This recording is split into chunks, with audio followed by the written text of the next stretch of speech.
Saptasagara Toby 3BHK recently. Technical differences ಏನನ್ಸ್ತು working in both Kannada and Tamil? ಒಂದ್ ಸ್ವಲ್ಪ ತಮಿಳ್ ಕಲ್ತ್ಕೊಳ್ಳಿ ನೋಡಿ ಹೆಂಗ್ ಮಾತಾಡ್ತಾರೆ ಅಂತ. ಬಟ್ ಗೊತ್ತಿರೋ ತಮಿಳಲ್ಲೇ ಬಿಟ್ಟಿಲ್ಲ ನಾನು ಅಲ್ಲೆಲ್ಲ ಇಂಟರ್ವ್ಯೂಸ್ ಅಲ್ಲೂ ಮಾತಾಡುವಾಗ ಗೊತ್ತಿರೋದ್ರಲ್ಲೇ ಮಾತಾಡ್ತಿದ್ದ ನಾನು ಅನ್ಕೊಂಡಲ್ಲ.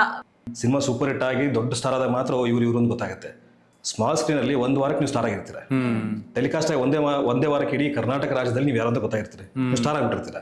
ಅದು ಸ್ಮಾಲ್ ಥಿಂಗ್ ಅಲ್ಲ. ಅದು ನಾವು ಶೂಟ್ ಮಾಡ್ಬೇಕಾದ್ರೆ ಇವಾಗ ರಿಲೀಸ್ ಆಗಿರೋ ಸಿನಿಮಾಗಳು ಶೂಟ್ ಆಗ್ತಾ ಇತ್ತು ಪ್ಯಾರಲ್. ನಮಗೂ ಗೊತ್ತಿರಲಿಲ್ಲ ಈ ಸಿನಿಮಾಗಳು ಆಗ್ತಾ ಇದೆ ಮುಂದೆ ಬರುತ್ತೆ ಅಂತ.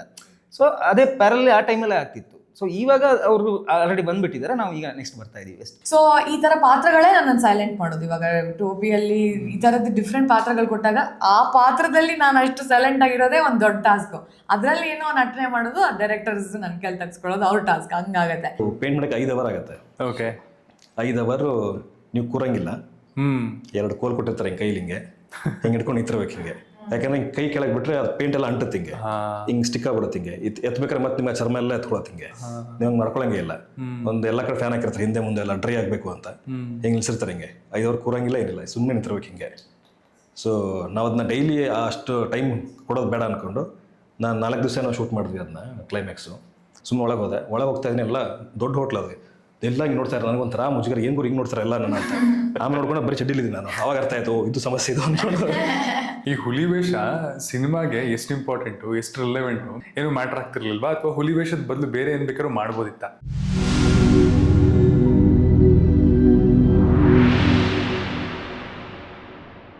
ಹಾಯ್, ಎಲ್ರಿಗೂ ನಮಸ್ಕಾರ. ನಾನು ಮನು ಅಂಡ್ ವೆಲ್ಕಮ್ ಟು ಖಡಕ್ ಸಿನಿಮಾ.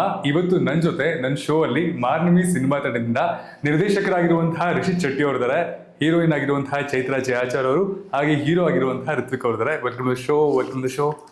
Thank you. ಹೇಗಿದ್ದಾರೆ ಎಲ್ಲರೂ? ಸೂಪರ್ ಆಗಿದೆ. ಅಂಡ್ ಮಾರ್ನಮಿ ಈಗ ತರ ನಾವು ಮುಗಿಸಿದೀವಿ. ನೀವು ಮಾರ್ನಮಿ ತಗೊಂಡು ಮತ್ತೆ ರಿಲೀಸ್ ರೆಡಿಯಾಗಿ ಬಂದಿದ್ದೀರಾ. ಮಾರ್ನಮಿ ಅಫ್ಕೋರ್ಸ್ ದಸರಾ ಅನ್ನೋದು ಸಿಕ್ಕಾಬಿಟ್ಟೆ ನಾಡ ಹಬ್ಬ ಅಂಡ್ ನಮ್ಮ ಜನಗಳ ಸೆಂಟಿಮೆಂಟ್ ಕೂಡ. ಮಾರ್ನಮಿ ಕೋಸ್ಟಲ್ ಕರ್ನಾಟಕದಲ್ಲಿ ಅದನ್ನ ಮಾರ್ನಮಿ ಅಂತ ಕರೀತಾರೆ.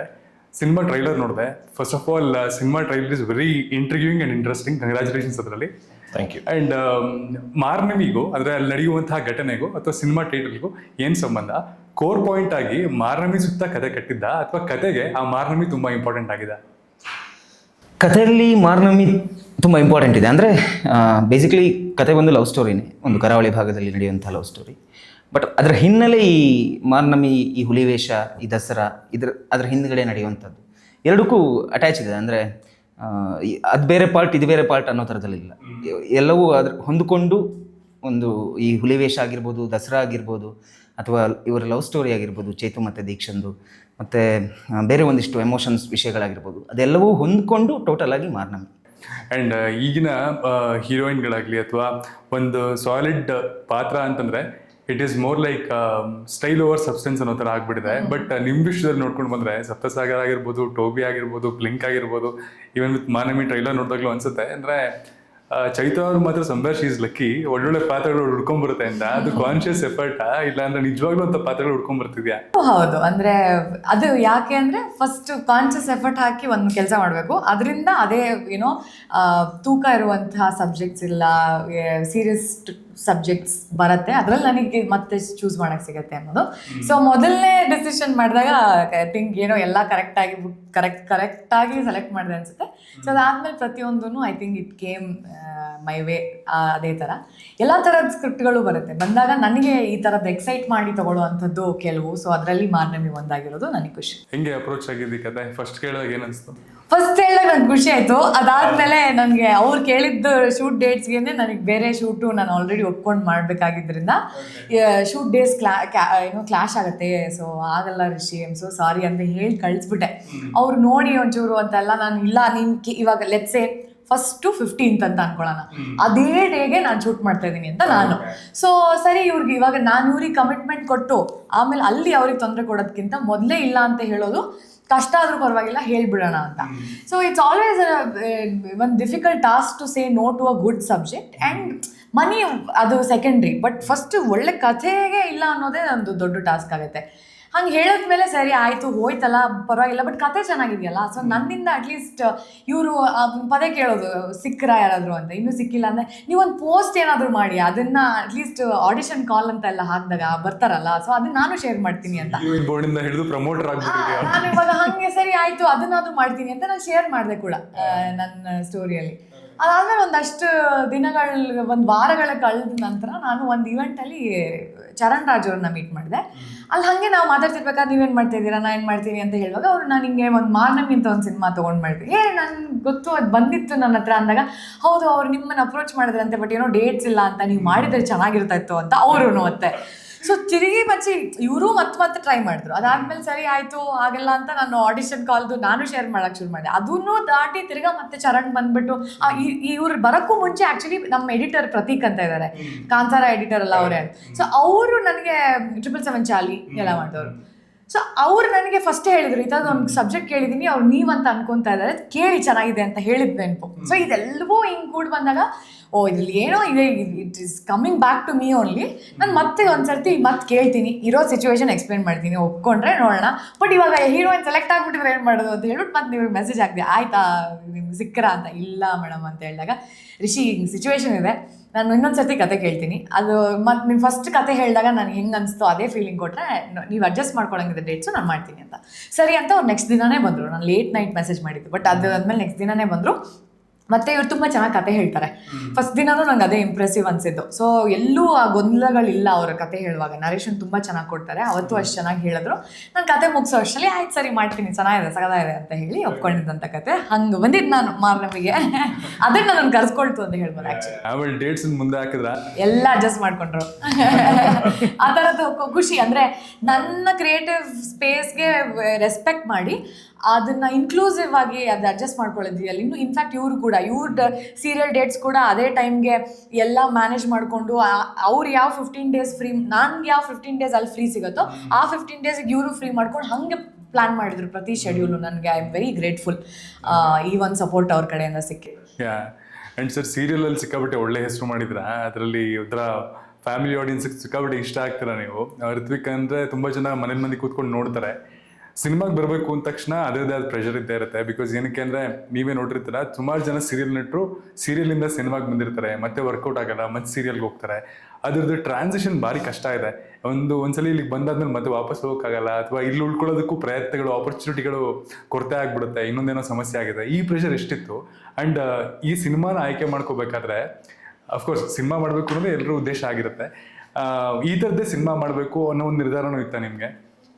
ಅಂದರೆ ನೀವು ಏನು ಹೇಳಿದ್ರೆ ಟ್ರಾನ್ಸಿಷನ್ ಏನು ಹೇಳಿದ್ರಿ, ಸೀರಿಯಲಿಂದ ಸಿನಿಮಾ ಬಂದು ಮತ್ತೆ ಸಕ್ಸಸ್ ಸಿಗದ ವಾಪಸ್ ಹೋಗೋದು, ಅದು ಪ್ರತಿಯೊಬ್ಬ ಕಲಾವಿದನಿಗೂ ಅದನ್ನ ಅನುಭವಿಸಲೇಬೇಕು. ಅದೇನು ಆಪ್ಷನ್ ಇಲ್ಲ ನಿಮ್ಗೆ, ಅದನ್ನ ಅನುಭವಿಸಲೇಬೇಕು. ಅವನು ಸಕ್ಸಸ್ ಸಿಕ್ಕರೆ ಅದು ಬೇರೆ ಮಾತಾಗತ್ತೆ. ಫೇಲ್ಯೂರ್ ಆಗಿ ವಾಪಸ್ ನೀವು ಸ್ಮಾಲ್ ಸ್ಕ್ರೀನಿಗೆ ಬಂದಾಗ ಅದೊಂದು ಚೂರೆಲ್ಲೋ ಅಳಕಿದ್ದೇ ಇರುತ್ತೆ ಒಳಗಡೆ. ನಾನು ಅಲ್ಲಿನೋ ಸಾಧನೆ ಮಾಡೋಕ್ಕೆ ಹೋದೆ, ಅದು ಆಗಲಿಲ್ಲ, ವಾಪಸ್ ಇಲ್ಲಿ ಬಂದೆ, ಇದು ಚಿಕ್ಕದಲ್ಲ, ಇದು ಸ್ಮಾಲ್ ಸ್ಕ್ರೀನ್ ಕೂಡ ಏನು ಚಿಕ್ಕದಲ್ಲ. ಅದು ಅಂದರೆ ನೀವು ಬಿಗ್ ಸ್ಕ್ರೀನಲ್ಲಿ ಸ್ಟಾರ್ ಆದಾಗ ಮಾತ್ರ ಜನ ನಿಮ್ಗೆ ಗುರುತಿಸ್ತಾರೆ, ಜನಕ್ಕೆ ನೀವು ಯಾರು ಅಂತ ಗೊತ್ತಾಗತ್ತೆ. ಸಿನಿಮಾ ಸೂಪರ್ ಹಿಟ್ ಆಗಿ ದೊಡ್ಡ ಸ್ಟಾರ್ ಆದಾಗ ಮಾತ್ರ ಇವ್ರು ಅಂತ ಗೊತ್ತಾಗುತ್ತೆ. ಸ್ಮಾಲ್ ಸ್ಕ್ರೀನಲ್ಲಿ ಒಂದು ವಾರಕ್ಕೆ ನೀವು ಸ್ಟಾರ್ ಆಗಿರ್ತೀರ, ಟೆಲಿಕಾಸ್ಟ್ ಆಗಿ ಒಂದೇ ವಾರಕ್ಕೆ ಇಡೀ ಕರ್ನಾಟಕ ರಾಜ್ಯದಲ್ಲಿ ನೀವು ಯಾರು ಅಂತ ಗೊತ್ತಾಗಿರ್ತೀರಿ, ನೀವು ಸ್ಟಾರ್ ಆಗಿಬಿಟ್ಟಿರ್ತೀರ. ಅದು ಸ್ಮಾಲ್ ಥಿಂಗ್ ಅಲ್ಲ ಅದು. ಬಟ್ ಎರಡು ಕಡೆ ಮಾಡೋದು ನಟನೆನೇ. ನಾವು ಅಲ್ಲೂ ನಟನೆ ಮಾಡ್ತೀವಿ, ಇಲ್ಲೂ ಕೂಡ ಅದನ್ನೇ ಮಾಡ್ತೀವಿ. ನೋಡೋ ದೃಷ್ಟಿಕೋನಗಳು ಬೇರೆ ಬೇರೆ ಇರುತ್ತೆ. ಬಟ್ ನಾನೆಲ್ಲೂ ಅದನ್ನ ಇದು ಸ್ಮಾಲ್ ಸ್ಕ್ರೀನು ಇದು ಕಮ್ಮಿ, ಬಿಗ್ ಸ್ಕ್ರೀನ್ ಅದು ಜಾಸ್ತಿ ಅಂತಲ್ಲ. ಎರಡು ಕಡೆ ನಮ್ಮ ಎಫರ್ಟ್ಸ್ ಅಷ್ಟೇ ಇರುತ್ತೆ, ಅದನ್ನೇ ಮಾಡ್ತೀವಿ. ಬಟ್ ಅದು ನೋಡೋ ದೃಷ್ಟಿಕೋನ ಬೇರೆ ಇರುತ್ತೆ. ಇವನು ಅಲ್ಲಿ ಹೋದ ಸಕ್ಸಸ್ ಆಗಲಿಲ್ಲ, ಇಲ್ಲಿ ವಾಪಸ್ ಬಂದ, ನನಗಂತದ್ದು ಯಾವುದೂ ಅಳಕಿಲ್ಲ.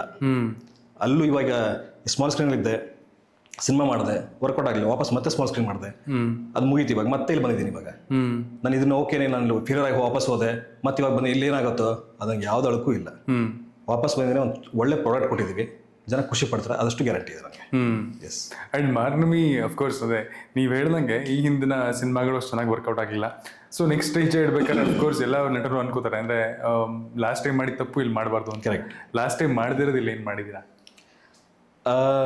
ನನಗೆ ತುಂಬ ಜನ ನನ್ನ ನೋಡಿದಾಗ ಹೇಳ್ತಿದ್ದು, ಮಾಸ್ ಕಂಟೆಂಟ್ ನನಗೆ ಸೂಟ್ ಆಗುತ್ತೆ, ಅಪೀಲಿಂಗ್ ಮಾಸ್ ಚೆನ್ನಾಗಿದೆ ಅಂತ ನನಗೆ ಶೆಟ್ರು ಕೂಡ ಹೇಳ್ತಾರೆ. ತುಂಬ ಜನ ಅಂತ ಹೇಳಿದ್ರು ನನಗೆ, ಮಾಸ್ ಅಪೀಲ್ ಚೆನ್ನಾಗಿದೆ ನಿಮ್ಮದು, ರಾ ಲುಕ್ ಸೂಪರಾಗಿ ಕಾಣಿಸುತ್ತೆ ಅಂತೆಲ್ಲ ಹೇಳ್ತಾಯಿದ್ರು. ಸೊ ಪ್ರೀವಿಯಸ್ಲಿ ಮಾಡಿದ ಸಿನಿಮಾಗಳಲ್ಲಿ ನನ್ನ ಫೇಸ್ ಇರಲಿಲ್ಲ, ಲವರ್ ಬಾಯ್ ಆಗಿ ಆ ಥರ ಒಂದು ಸ್ವಲ್ಪ ಕ್ಯೂಟ್ ಆಗಿ ಇನ್ನೋಸೆಂಟ್ ಆಗಿ ಮಾಡುವಂಥ ಕ್ಯಾರೆಕ್ಟರ್ ಇತ್ತು. ಇಲ್ಲಿ ಅದು ಯಾವುದನ್ನು ಬಿಟ್ಟು ಬೇರೆ ಥರ ಕ್ಯಾರೆಕ್ಟರ್ ಕ್ರಿಯೇಟ್ ಮಾಡಿಕೊಂಡು ನಾನೇನು ಅಂತ ಶೆಟ್ರ್ ಚೆನ್ನಾಗಿ ಗೊತ್ತು. ಅಂದರೆ ನನ್ನಲ್ಲಿ ಏನೇನು ಮಾಡಿಸ್ಬೋದು ಅಂತ ಅವ್ರನ್ನ ತುಂಬ ಹತ್ತಿರದಿಂದ ನೋಡಿದ್ದಾರೆ. ಸೊ ಅವ್ರಿಗೆ ಒಂದು ಐಡಿಯಾ ಇತ್ತು, ಋತ್ವಿಕ್ನ ಹಾಕೊಂಡ್ರೆ ಇದೆಲ್ಲ ಮಾಡ್ಬೋದು ಅಂತ. ಸೊ ಆ ಥರ ಒಂದು ಕತೆ ಸಿಕ್ಕಾಗ ನಾನು ಬಂದು ಹೇಳಿದಾಗ ನನಗೂ ಅನಿಸ್ತು, ನಾನು ಇದರಲ್ಲಿ ತೊಡಗಿಸ್ಕೊಂಡ್ರೆ ಜನಕ್ಕೆ ಕೂಡ ನಾನು ಓಕೆ ಇವನೊಬ್ಬ ಕಮರ್ಷಿಯಲ್ ಹೀರೋ ಆಗಿ ನಿಂತ್ಕೊಳ್ಳೋಂಥ ಎಲ್ಲ ಕೆಪಾಸಿಟಿ ಇದೆ ಅಂತ ತೋರಿಸ್ಕೊಳ್ಳೋಕ್ಕೆ ಮಾರ್ನಮಿಲಿ ಎಲ್ಲವೂ ಇದೆ. ಮಾಸ್ ಫೈಟ್ ಆಗಿರ್ಬೋದು, ರೊಮ್ಯಾನ್ಸ್ ಆಗಿರ್ಬೋದು, ಎಮೋಷನ್ ಆಗಿರ್ಬೋದು, ಅಗ್ರೆಸಿವ್ನೆಸ್ ಆಗಿರ್ಬೋದು, ಎಲ್ಲವೂ ಇದೆ. ಒಂದು ಕಂಪ್ಲೀಟ್ ಪ್ಯಾಕೇಜ್ ಒಬ್ಬ ಹೀರೋ ನೋಡೋಕೆ ಏನೇನು ಬೇಕೋ ಅದೆಲ್ಲವೂ ಈ ಸಿನಿಮಾಲಿ ಅವ್ರಿಗೆ ಮಾಡಿಕೊಟ್ಟಿದ್ದಾರೆ. ಸೊ ನನಗೆ ಆ ಕಾನ್ಫಿಡೆನ್ಸ್ ಇದೆ. ಈ ಸಲ ಬಂದಾಗ ಜನಗಳಿಗೆ ಓಕೆ ಇವನು ಪ್ಯಾಕೇಜ್ ಇದ್ದಾನೆ, ಇವನು ಅಕ್ಸೆಪ್ಟ್ ಮಾಡ್ಕೋಬೋದು ನಾವು ಅನ್ನೋ ಫೀಲಿಂಗ್ ಅಂತೂ ಕೊಡ್ತೀನಿ.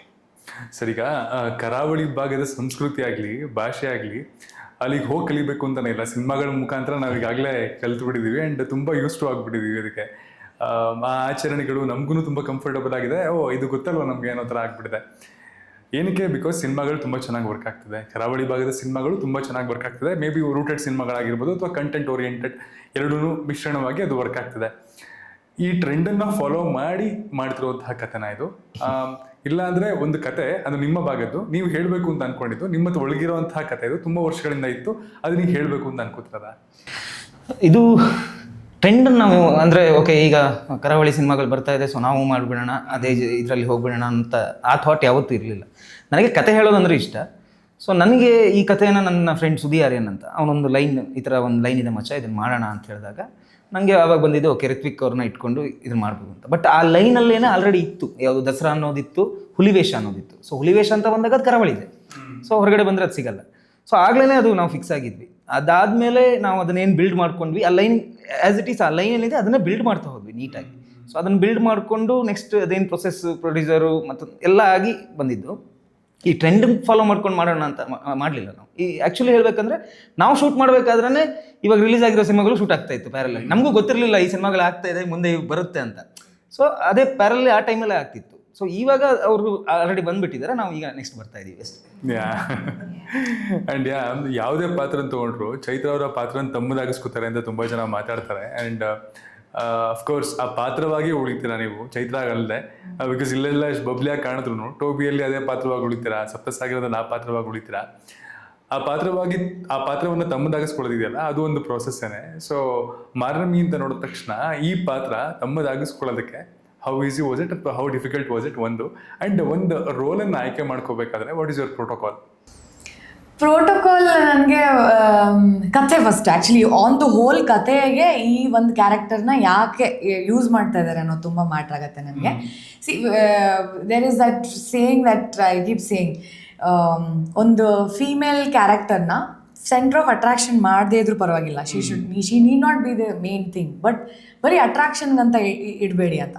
ಅದು ಯಾವಾಗಲೂ ಅದನ್ನು ಫಾಲೋ ಮಾಡಿದ್ರೆ even if the role is 5 minutes then ಅವ್ರಿಗೂ ಕಾಂಟ್ರಿಬ್ಯೂಟ್ ಮಾಡೋಕ್ಕೆ ಏನೋ ಇರುತ್ತೆ ಅಂತ. ಸೊ ನನಗೆ ಅಂಥ ರೋಲ್ ಪ್ಲೇ ಮಾಡೋಕ್ಕೆ ತುಂಬ ಇಷ್ಟ. ಅದು ಕಮರ್ಷಿಯಲ್ ಸ್ಪೇಸೋ ನಾನ್ ಕಮರ್ಷಿಯಲ್ಲೋ, ಇವಾಗ ಸಾರಿ ಹಾಕಿದ್ರೆ ಅದು ಅನ್ಕನ್ವೆನ್ಷನಲ್, ಇಲ್ಲ ಬಿಕಿನಿ ಇಲ್ಲ ಮಾಡರ್ನ್ ಡ್ರೆಸ್ ಹಾಕಿದ್ರೆ it is conventional and that is commercial ಅಂತ ಹೇಳಿದ್ರೆ ಆ ಪಾತ್ರಕ್ಕೂ ಅವ್ರಿಗೇನಾದರೂ ಕಾಂಟ್ರಿಬ್ಯೂಟ್ ಮಾಡೋಕ್ಕೆ ಸಿಕ್ಕರೆ ಅದು is a win for me. So ಅದು ಎಲ್ಲ ಥರದ ಪಾತ್ರ ನಾನು then I will select and do ಅಂತ. ಸೊ ಈ ಪಾತ್ರ ತೊಗೊಂಡಾಗ್ಲೂ ನನಗೆ ಪ್ರೋಟೋಕಾಲ್ ಫಸ್ಟ್ ರೂಲು ಕತೆ ಹೆಂಗೆ ಪ್ಲೇಸ್ ಆಗ್ತಾ ಇದೆ ಈ ಕ್ಯಾರೆಕ್ಟರ್, ದೀಕ್ಷಾ ಅನ್ನೋ character. And as a hole ಕತೆ ತುಂಬ ಚೆನ್ನಾಗಿದೆ, ತುಂಬ ಇಂಟ್ರೆಸ್ಟಿಂಗ್ ಆಗಿದೆ. ಆ್ಯಂಡ್ ಈ ಪಾತ್ರನ ಏನಾದರೂ ನೀವು ಆ ಸ್ಟೋರಿಯಿಂದ ಓಕೆ ದೀಕ್ಷಾ ಅನ್ನೋ ಕ್ಯಾರೆಕ್ಟರ್ದು ಲೈನ್ಸ್ ಎಲ್ಲ ಡಿಲೀಟ್ ಮಾಡ್ಬೋಣ ಅಂತ ಮಾಡಿದ್ರೆ ಈ ಕತೆ ನಿಲ್ಲಲ್ಲ. ಸೊ ಅದು ನನಗೆ ತುಂಬ ಅಟ್ರಾಕ್ಷನ್ ಪಾಯಿಂಟು. ಸೊ ದೀಕ್ಷಾ ಅನ್ನೋ ಪಾತ್ರ ಎಷ್ಟು ಎಲ್ಲ ಇಂಪಾರ್ಟೆಂಟು, ಅದು ಅಷ್ಟೇ ಇಂಪಾರ್ಟೆಂಟು ದೀಕ್ಷಾ ಅನ್ನೋ ಪಾತ್ರ ಕೂಡ. ಆ್ಯಂಡ್ ಆ ಒಂದು ಲವ್ ಸ್ಟೋರಿಗೆ ಇಲ್ಲ ಈ ಒಂದು ಕೆಮಿಸ್ಟ್ರಿಗೆ ಆ ದೀಕ್ಷಾ ಅನ್ನೋ ಪಾತ್ರ ತುಂಬ ಒಂದು ದೊಡ್ಡ ಕಾಂಟ್ರಿಬ್ಯೂಷನ್ ಕೊಡ್ತಾಳೆ. ಆ್ಯಂಡ್ ಈ ಸಿನಿಮಾದಲ್ಲಿ ಏನೇನು ಹೋಗುಗಳು ಆಗುತ್ತೆ ಅದಕ್ಕೆ ಅವಳದು ಮೇಜರ್ ಕಾಂಟ್ರಿಬ್ಯೂಷನ್ ಆ ಪಾತ್ರದ್ದು, ಅವಳು ಮಾಡೋ ಸರಿ ತಪ್ಪುಗಳೆಲ್ಲವೂ ಕಾಂಟ್ರಿಬ್ಯೂಟ್ ಮಾಡ್ತಾ ಇದೆ. ಸೊ ಇದು ನನಗೆ ತುಂಬ ಇಷ್ಟ ಆಗಿದ್ದಂಥ ಒಂದು. ಆ್ಯಂಡ್ ಕಷ್ಟಗಳು ಇದನ್ನು ಮಾಡಬೇಕು ಅಂತ ಬಂದಾಗ ಪ್ರತಿಯೊಂದು ಪಾತ್ರನೂ ಕಷ್ಟ. ಯಾಕೆ ಅಂದರೆ ನೀವು ಹೇಳ್ದಂಗೆ ನನ್ನ real life character is very I am all over. ನನಗೆ ಎನರ್ಜಿ ನನಗೆ ಎನರ್ಜಿನ ಕರ್ವ್ ಮಾಡೋದು ಆ್ಯಕ್ಚುಲಿ ಒಂದು ಕಷ್ಟದ task. So I am so energetic all the time. Sorry interrupt ಮಾಡಿದಕ್ಕೆ, ಬ್ರಹ್ಮರಾಕ್ಷಸಿಂಗೆ ಕೆಲಸ ಕೊಡಲಿಲ್ಲ ಅಂತಂದ್ರೆ ಆ್ಯಕ್ಚುಲಿ ಹಾಗೆ ಸೊ ನನಗೆ ಏನೋ ಒಂದು ಮಾಡ್ತಾ ಇರಬೇಕು, ಏನೋ ಒಂದು ಮಾತಾಡ್ತಿರ್ಬೇಕು, ಹಂಗಿರೋಳು ನಾನು ಇನ್ ಜನರಲ್. ಸೊ ಈ ಥರ ಪಾತ್ರಗಳೇ ನನ್ನನ್ನು ಸೈಲೆಂಟ್ ಮಾಡೋದು. ಇವಾಗ ಟೋಪಿಯಲ್ಲಿ ಈ ಥರದ್ದು ಡಿಫ್ರೆಂಟ್ ಪಾತ್ರಗಳು ಕೊಟ್ಟಾಗ ಆ ಪಾತ್ರದಲ್ಲಿ ನಾನು ಅಷ್ಟು ಸೈಲೆಂಟ್ ಆಗಿರೋದೇ ಒಂದು ದೊಡ್ಡ ಟಾಸ್ಕು. ಅದರಲ್ಲಿ ಏನೋ ನಟನೆ ಮಾಡೋದು ಆ ಡೈರೆಕ್ಟರ್ಸ್ ನನ್ನ ಕೈಲಿ ತೆಗೆಸ್ಕೊಳ್ಳೋದು ಅವ್ರ ಟಾಸ್ಕ್, ಹಂಗಾಗತ್ತೆ. ಸೊ ಈ ಪಾತ್ರ ಹೆಂಗೆ ಅಂದರೆ, ಯೂಶ್ವಲಿ ನಾನು ತುಂಬ ಯೋಚನೆ ಮಾಡಿ ಇಲ್ಲ ಕ್ಯಾಲ್ಕುಲೇಟಿವ್ ಆಗಿ ನನ್ನ ಲೈಫ್ ಡಿಸಿಷನ್ಸ್ನ ತಗೊಳ್ಳೋ ಅಂಥ ಒಂದು ಮನಸ್ಥಿತಿಗೆ ನಾನು ಇಷ್ಟು ವರ್ಷದ ಎಕ್ಸ್ಪೀರಿಯನ್ಸಲ್ಲಿ ಮಾಡ್ಕೊಂಡು ಬಂದಿರುವಂಥದ್ದು. ಸೊ ದೀಕ್ಷಾ ಅನ್ನೋ ಪಾತ್ರ ಹಂಗಲ್ಲ. She is very like that. On spot ಏನು ಅನ್ಸುತ್ತೋ ಅದನ್ನು ಹೇಳ್ಬಿಡ್ತಾಳೆ, ಮಾಡ್ತಾಳೆ, ಅದ್ರ ಬಗ್ಗೆ ಯೋಚನೆ ಮಾಡಲ್ಲ, ಸರಿ ತಪ್ಪುಗಳನ್ನ ಯೋಚನೆ ಮಾಡಲ್ಲ. ಹೇಳ್ಬಿಡೋದು ಬೇರೆ, ಬಟ್ ಸರಿ ತಪ್ಪ ಅಂತ ಯೋಚನೆ ಮಾಡದೆ ಮಾಡೋದು ಒಂದು ಇಂಪಲ್ಸಿವ್ ಡಿಸಿಷನ್ಸ್ ತೊಗೊಳ್ಳೋವಂಥ ಒಂದು ಪಾತ್ರ. ಈ ಥರ ಬದುಕೋ ತುಂಬ ಕಷ್ಟ. ಅಂದರೆ ನನಗೆ ಇಮ್ಯಾಜಿನ್ ಮಾಡ್ಕೊಳ್ಳೋಕ್ಕೂ ಆಗಲ್ಲ, ಅದು ಹಂಗೆ ಬದುಕ್ಬೋದಾ, ಹಂಗಿದ್ರೆ ಹೆಂಗಾಗತ್ತೆ ಲೈಫು ಅನ್ನೋ ಥರ.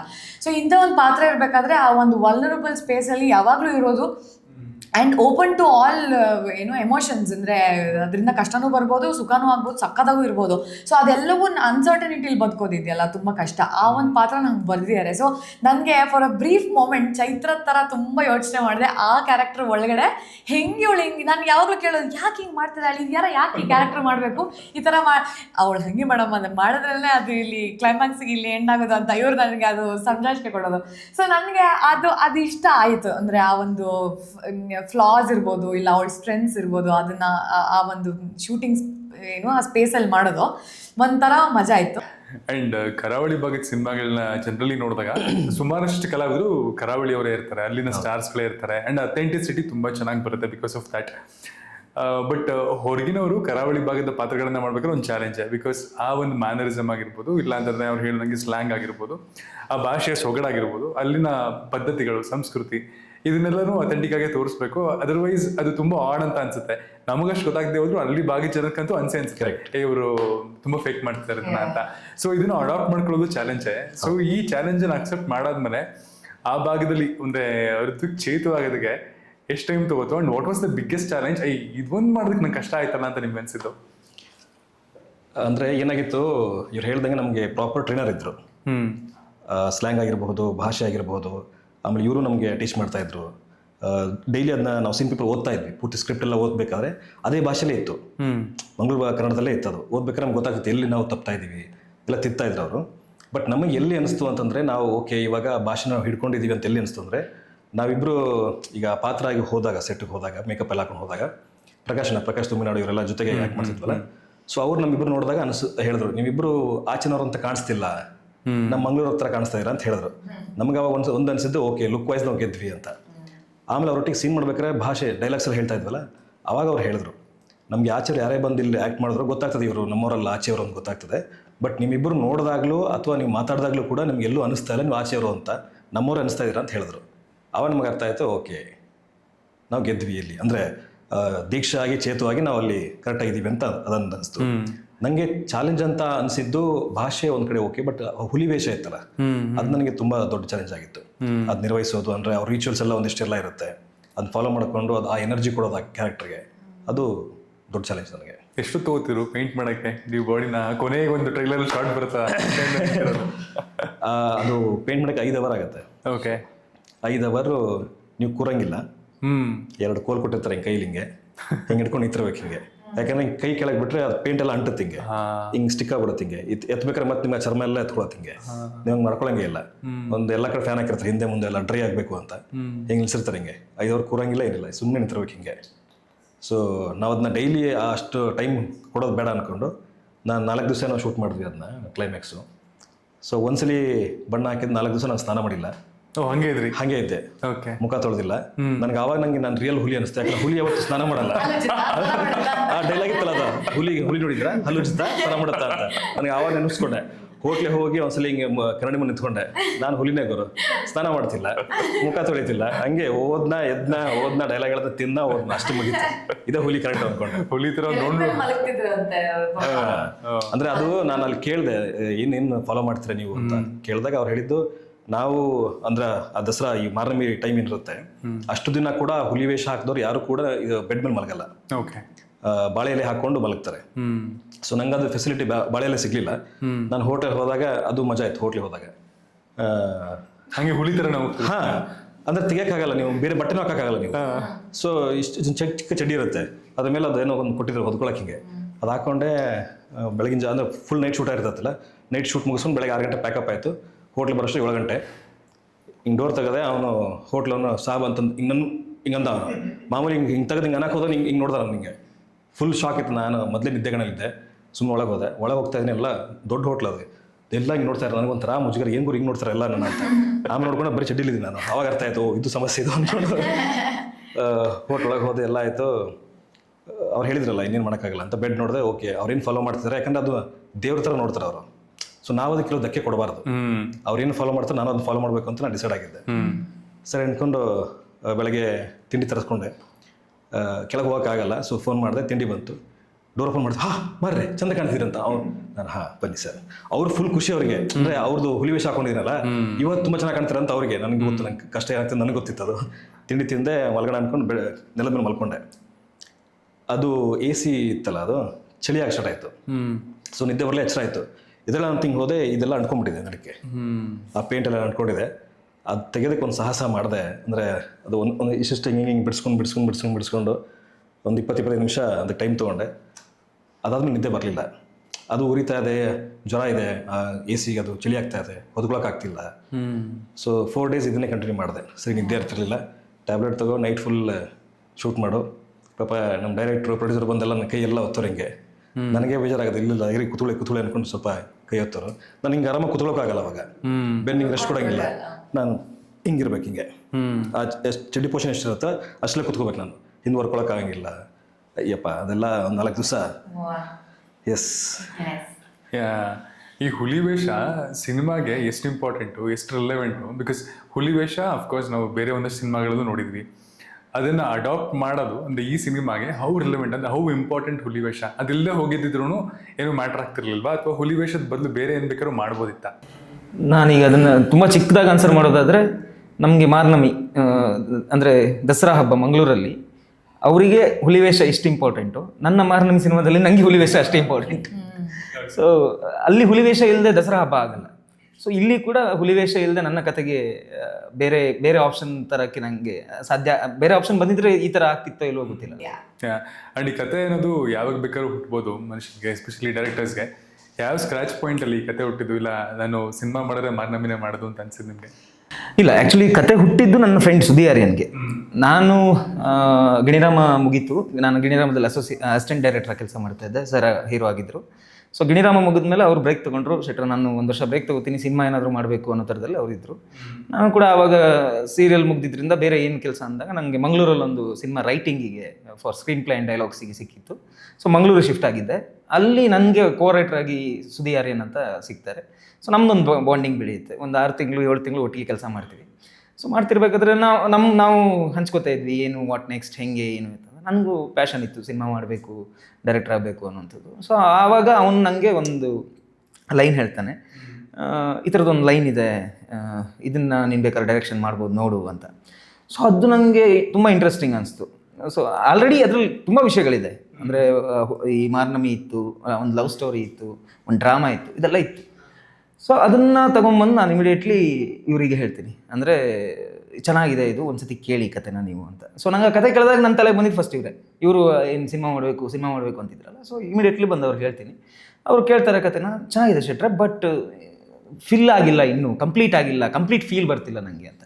ಇಲ್ಲ ಡಾರ್ಲಿಂಗ್ ಕೂತ್ಕೊಳ್ಳಿ, ನಾನು ಮಾಡ್ಕೊಂಬರ್ತೀನಿ ಅಂತ ಒಂದು 6 ತಿಂಗಳು ಇದ್ರ ಮೇಲೆ ಸ್ಪೆಂಡ್ ಮಾಡ್ತೀನಿ. 6 ತಿಂಗಳು ಕೂತ್ಕೊಂಡು ಕಂಪ್ಲೀಟ್ ಒಂದು ಸ್ಟ್ರಕ್ಚರ್ ರೆಡಿ ಮಾಡ್ಕೋತೀನಿ. ಒಂದು ಫುಲ್ ಸ್ಟ್ರಕ್ಚರ್ ಆದಮೇಲೆ ಆವಾಗ ಅಂದರೆ ನಂಗೆ ಒಂದು ಐಡಿಯಾ ಬಂತಲ್ಲ, ಓಕೆ ಇದನ್ನು ಸ್ಟ್ರಕ್ಚರ್ ಮಾಡಬೇಕು, ಪಾತ್ರಗಳನ್ನೆಲ್ಲ ಸೃಷ್ಟಿ ಮಾಡ್ತಾ ಹೋಗ್ತೀನಲ್ವ. ಆವಾಗ ಮೇಡಮ್ ಬಂದು ಕೂತ್ಕೊಂಡ್ಬಿಟ್ಟಿದ್ರು ತಲೆಯಲ್ಲಿ.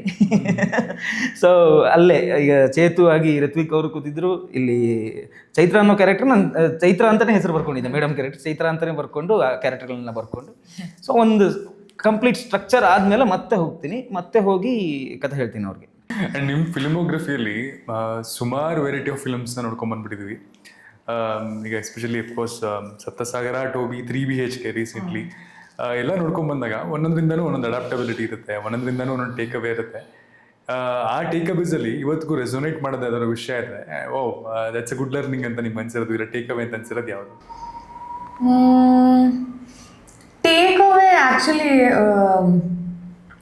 ಆ ಪಾತ್ರಗಳನ್ನ ಅವ್ರವ್ರ ಪಾತ್ರಗಳನ್ನ ಪ್ಲೇ ಮಾಡುವಾಗಲೇ ಗೊತ್ತಾಗೋದು ಆ ಸಿಚುವೇಶನ್ಸ್ ಅವ್ರನ್ನ ಹಂಗೆ ಮಾಡುತ್ತೆ. ಇವಾಗ ಯಾವುದೋ ಒಂದು ಕೊಲೆಗಾರನ ಪಾತ್ರ ಮಾಡಿದಾಗ ಕಾನ್ಸಿಕ್ವೆನ್ಸ್ ಅದು ಲಾನ ನಮ್ಮ ಕೈಯಲ್ಲಿ ತೊಗೊಳೋದು ತಪ್ಪು, ಅದು ಬಿಡಿ.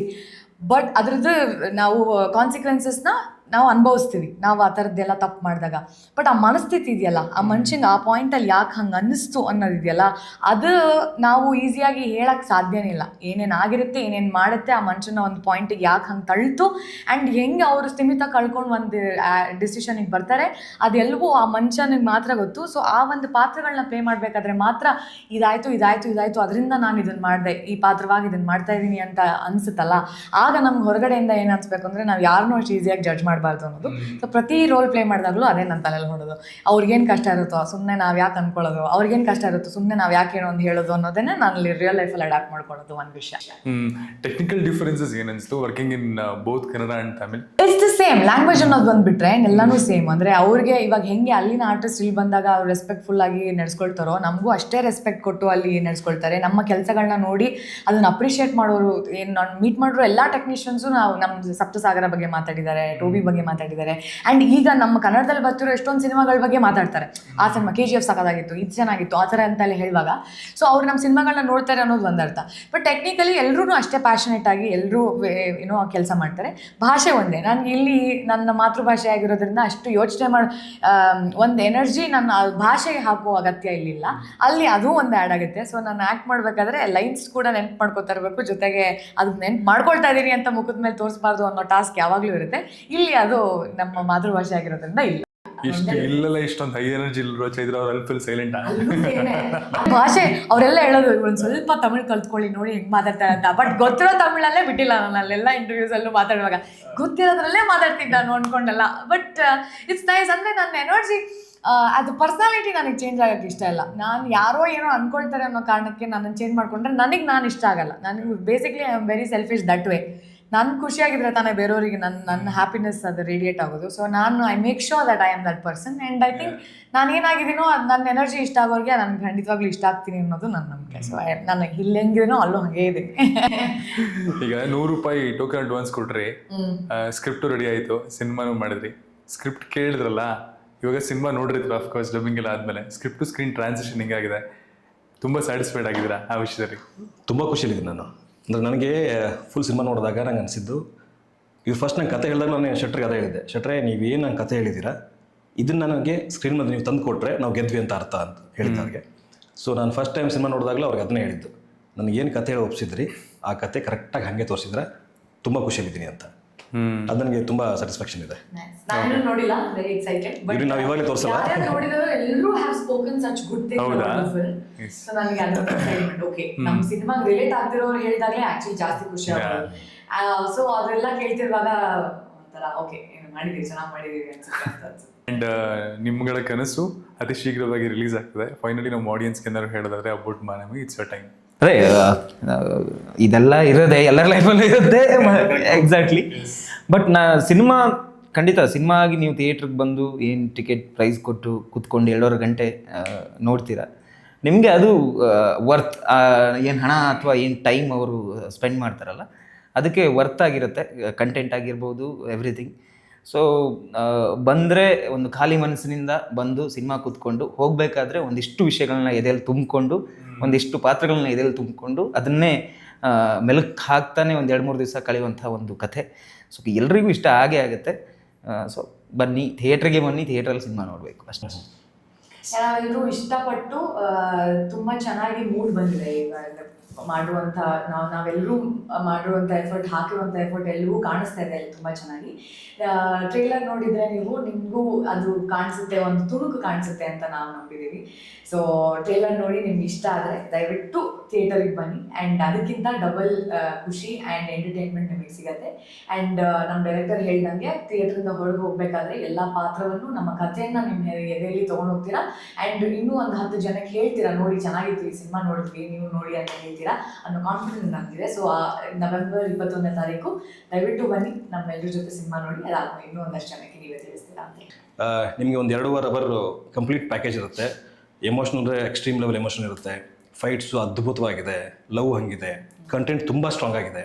ನೀವು ಕೊಡೋ ದುಡ್ಡಿಗೆ ಯಾವುದೇ ಕಾರಣಕ್ಕೂ ಮೋಸ ಆಗಲ್ಲ. ತುಂಬ ಪ್ರತಿಯೊಂದು ಕ್ಯಾರೆಕ್ಟರ್ ತುಂಬ ಚೆರಿಷ್ ಮಾಡ್ತೀರಾ ನೀವು. ಅದ್ಭುತ ಕಲಾವಿದರು, ಟೆಕ್ನಿಷಿಯನ್ಸ್ ಎಲ್ಲ ಇದ್ದಾರೆ, ತುಂಬ ಖುಷಿ ಪಡ್ತೀರಾ. ಒಂದು ಸಲ ನಮಗೆ ಈ ತಂಡಕ್ಕೆ ಒಂದು ಟ್ರೈ ಕೊಟ್ಟು ನೋಡಿ, ಖುಷಿ ಪಡ್ತೀರಾ. ಆಲ್ ದಿ ಬೆಸ್ಟ್, ಎಲ್ಲರಿಗೂ ತುಂಬ ಒಳ್ಳೇದಾಗಲಿ. ಆ್ಯಂಡ್ ಇದರಿಂದ ಇನ್ನಷ್ಟು ಆಪರ್ಚುನಿಟೀಸ್ಗಳು ನಿಮಗೆ ಬರಲಿ, ಇನ್ನಷ್ಟು ಒಳ್ಳೊಳ್ಳೆ ಕಾಂಟ್ರಿಬ್ಯೂಷನ್ನ KFA ಇದೇ ಥರ ಕೊಡ್ತಾ ಇರಿ. Thanks. Thank you. Thank you.